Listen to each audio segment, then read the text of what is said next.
Assalamualaikum warahmatullahi wabarakatuh. Bertemu lagi dengan Ibu Novia. Hari ini kita akan belajar pelajaran biologi, tetap di bab 2, materi kedua yaitu sistem organ tubuh manusia.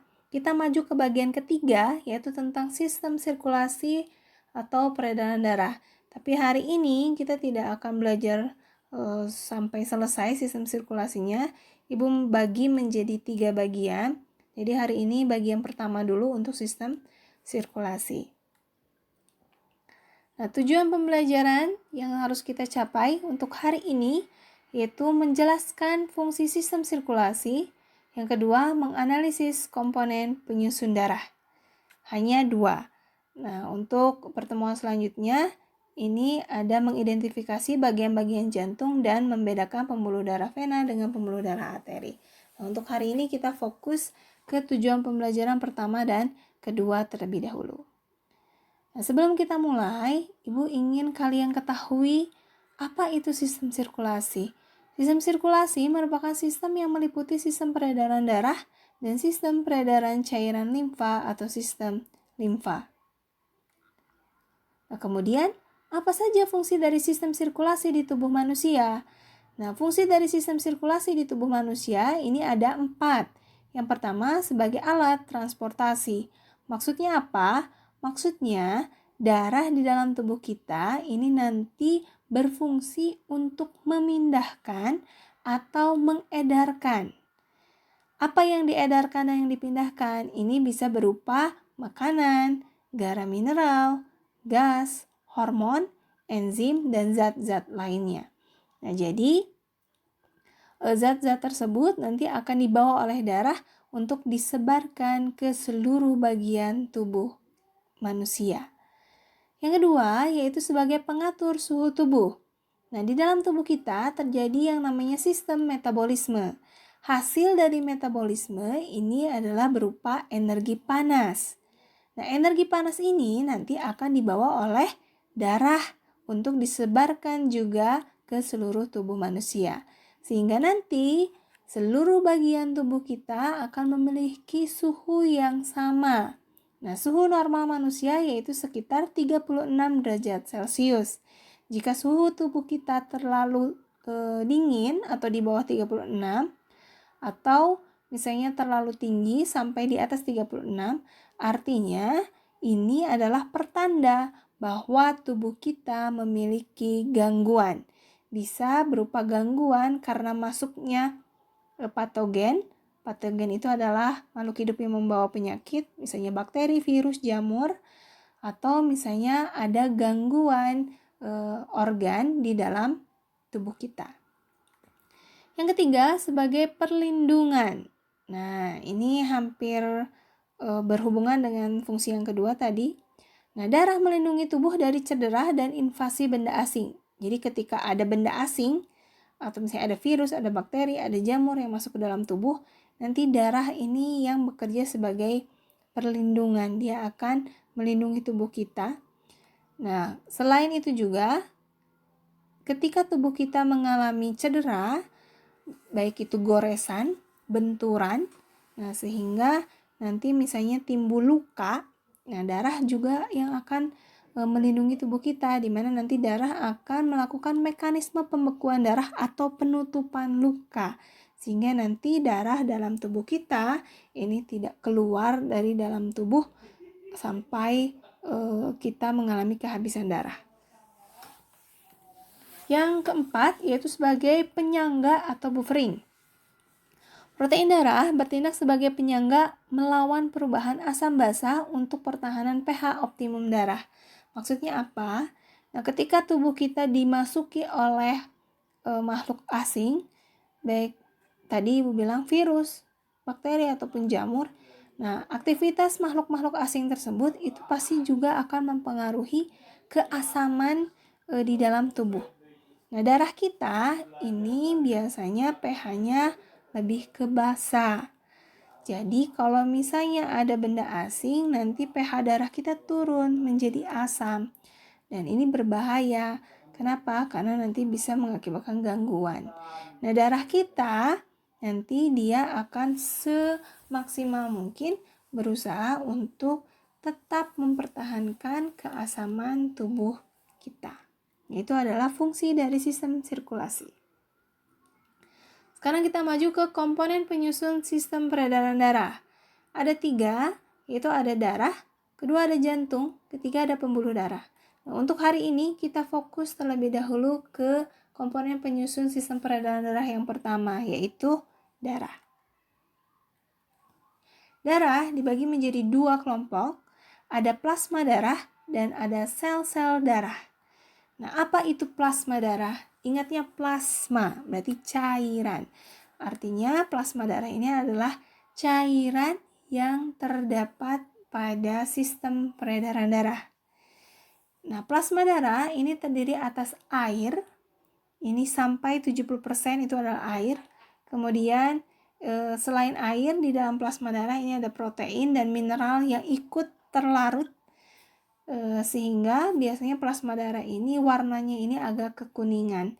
Nah, jika kita endapkan atau jika kita buat airnya berkurang, ini nanti warna kuningnya akan lebih kental dan ini biasanya nanti disebut sebagai serum. Nah, yang kedua, ini ada sel-sel darah. Nah, sel-sel darah itu ada 3 macam. Yang pertama ada eritrosit atau sel darah merah. Sel darah merah memiliki ciri yang pertama, bentuknya adalah lempengan. Kemudian dia pipih dan bikonkav. Apa itu bikonkav? Bikonkav itu adalah bagian tengah dari sel darah merah itu cekung ke dalam, baik sisi depan ataupun sisi belakang. Nah, kalau kita lihat gambar di sini, nah bagian tengahnya ini masuk ke dalam, sehingga disebutnya bikonkav. Ciri yang kedua, tidak memiliki inti sel. Nah, sel biasanya memiliki inti. Di dalam inti ini biasanya ada DNA atau kode-kode gen atau kode sifat dari makhluk hidup. Nah, sedangkan pada sel darah merah itu tidak ada inti selnya. Yang ketiga, sel darah merah atau eritrosit ini mengandung hemoglobin. Nah, apa hemoglobin? Hemoglobin ini nanti tugasnya untuk mengikat oksigen dan karbon dioksida. Sehingga jelas, fungsi dari eritrosit adalah mengangkut oksigen dan karbon dioksida. Nah, sel darah merah ketika mengangkut oksigen itu biasanya warnanya lebih cerah. Jadi merahnya merah cerah. Sedangkan ketika dia mengangkut karbon dioksida, ini warnanya lebih gelap. Jadi biasanya warnanya ini adalah cenderung ke ungu atau ke biru. Yang kedua ada leukosit atau sel darah putih. Ciri-cirinya dia memiliki inti sel. Kemudian yang kedua tidak mengandung hemoglobin. Artinya sel darah putih tidak bisa mengangkut oksigen ataupun karbon dioksida. Yang ketiga, fungsinya sebagai pertahanan tubuh. Maksudnya apa? Maksudnya leukosit ini nanti dia tugasnya menandai makhluk asing dan juga membunuh makhluk asing tersebut. Jadi kalau misalnya ada masuk bakteri ke dalam tubuh kita, nanti leukosit ini yang akan mendeteksi apakah bakteri tersebut berbahaya atau tidak. Kalau dia anggap berbahaya, nanti leukositlah yang bertugas untuk membunuhnya juga. Jadi nanti si bakteri ini akan dia makan. Jadi cara leukosit membunuh bakteri itu seperti dimakan, namanya fagositosis. Nah, untuk leukosit ini ada beberapa jenis. Ada granulosit, granula. Nah, kalau kalian suka nonton TV biasanya ada kopi, iklan kopi ya, ada granula. Nah, itu berarti ada butir-butir atau butiran-butiran. Nah, kalau yang granulosit itu artinya di sel darah putihnya ini ada butiran-butirannya, ada granula-granulanya. Nah, untuk granulosit ini contohnya ada neutrofil, ada eosinofil, dan ada basofil. Yang kedua ada agranulosit. Kalau ini tidak memiliki granula, jadi di selnya itu tidak ada butiran-butirannya. Nah, contohnya ada limfosit dan monosit. Nah, biasanya yang bertugas untuk membunuh itu adalah limfosit. Nah, itu adalah sel darah putih. Yang ketiga ada trombosit atau keping darah. Nah, kalau trombosit dan keping darah itu bentuknya lempeng, kemudian dia tidak ada inti selnya, tapi dia memiliki granula. Kemudian fungsinya membantu penghentian keluarnya darah akibat kerusakan pada pembuluh darah. Jadi trombosit ini tugasnya adalah untuk menghentikan pendarahan atau menutup luka bekas cedera atau juga sebagai pembeku darah. Nah, untuk lebih jelasnya, Ibu akan memperlihatkan video tentang komponen penyusun darah. Nah, ini adalah di dalam pembuluh darah kita. Nah, ini adalah sel darah merah. Nah, tadi Ibu bilang bagian tengahnya ini masuk ke dalam, sehingga disebutnya bikonkav. Nah, sel darah merah tugasnya mengangkut oksigen. Nah, selain sel darah merah, ada sel darah putih. Ini adalah leukosit. Nah, leukosit itu ukurannya lebih besar sedikit. Nah, di dalamnya ada inti sel. Nah, ini inti selnya.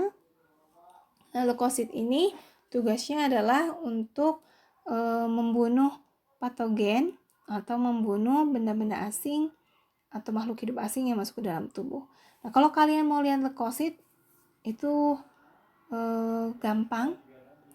Biasanya kalau kalian punya jerawat, nah setelah jerawatnya matang ya, biasanya orang bilangnya begitu.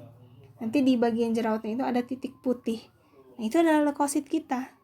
Nah, cuman leukositnya ini sudah dalam keadaan mati atau biasa kita sebut sebagai nanah. Nah, jadi nanah itu adalah leukosit yang mati atau leukosit yang dia sudah berjuang melawan bakteri. Nah, jerawat itu kan biasanya karena bakteri, karena kita kotor, bagian kulit kita kotor. Nah, nanti karena ada bakteri, leukosit menyerang. Tapi kalau misalnya bakterinya terlalu kuat, nanti leukositnya yang mati. Dan leukosit yang mati itulah yang kita sebut sebagai nanah. Selanjutnya di sini bisa kita lihat, nah ini keping-keping warna putih, ini adalah trombosit. Nah, kalau trombosit nanti tugasnya untuk membekukan darah atau menggumpalkan darah. Nah, yang keempat itu ada plasma darah. Nah, jadi kalau ibaratkan ada cairan, cairan ini adalah plasma darah. Nah, sel darah putih, sel darah merah, sama trombosit itu dia mengambang di plasma darah. Nah, untuk plasma darah ini warnanya biasanya kekuningan. Nah, itu adalah komponen-komponen penyusun darah. Nah, sekarang tadi berhubungan dengan trombosit. Nah, bagaimana berarti proses pembekuan darah di dalam tubuh kita? Nah, ketika ada goresan atau ketika ada guncangan terhadap pembuluh darah kita, itu biasanya membuat trombosit pecah. Ketika trombosit pecah, nanti trombosit akan mengeluarkan zat yang namanya trombokinase. Nah, zat trombokinase ini akan merangsang hormon antihemofilia itu keluar, sehingga nanti protombin itu juga keluar. Nah, protombin nanti dibantu oleh vitamin K dan ion kalsium, sehingga nanti membentuk trombin. Nanti trombin berubah menjadi fibrinogen, dan fibrinogen nanti berubah menjadi fibrin. Nah, fibrin ini kalau biar kalian ingat, fibrin itu benang. Jadi kalau misalnya badan kita ini ibaratkan kainnya sobek atau kainnya bolong, nah nanti yang menjahit lubang atau yang menjahit sobekan-sobekan tadi itu kan benang. Nah, benang di dalam tubuh kita ini adalah fibrin. Jadi fibrin ini nanti akan yang merapatkan lubang atau merapatkan luka-luka yang ada di sekitar pembuluh darah kita. Sehingga nanti pembuluh darah akan tertutup dan darah tidak keluar dari tubuh kita. Nah, biasanya kalau ada luka robek yang sangat parah, itu biasanya korban itu meninggal karena kehilangan banyak darah. Jadi darah di dalam tubuhnya terlalu banyak keluar dan trombosit itu tidak mampu menutup luka karena lukanya terlalu besar. Nah, makanya kalau yang dioperasi itu tidak sepenuhnya memanfaatkan trombosit, tetapi nanti dibantu oleh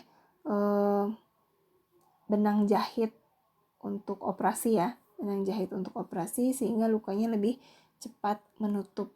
Karena kalau secara alami menggunakan atau mengandalkan trombosit saja itu butuh waktu yang lama, jadi kemungkinan korban atau pasien itu tidak bisa tertolong kalau misalnya hanya mengandalkan trombosit, apalagi luka menganga yang besar itu tidak bisa. Nah, itu adalah materi pembahasan hari ini. Nah, untuk tugasnya yaitu kalian merangkum tentang sistem sirkulasi. Cukup untuk hari ini kalian merangkumnya tentang fungsi peredaran darah dengan komponen penyusun darah. Komponen penyusun darahnya tadi ada plasma darah, ada eritrosit, ada leukosit, ada trombosit, dan tentang proses pembekuan darah. Nah, tugas dikerjakan seperti biasa di buku tulis. Nanti kalau sudah selesai, tugasnya kalian fotokan, kemudian fotonya kalian kirimkan, bisa melalui Google Classroom ataupun melalui WhatsApp. Nah, jika ada yang ingin ditanyakan, boleh langsung di forum Google Classroom atau boleh langsung menghubungi Ibu di WhatsApp. Sekian untuk pembelajaran hari ini. Wassalamualaikum warahmatullahi wabarakatuh.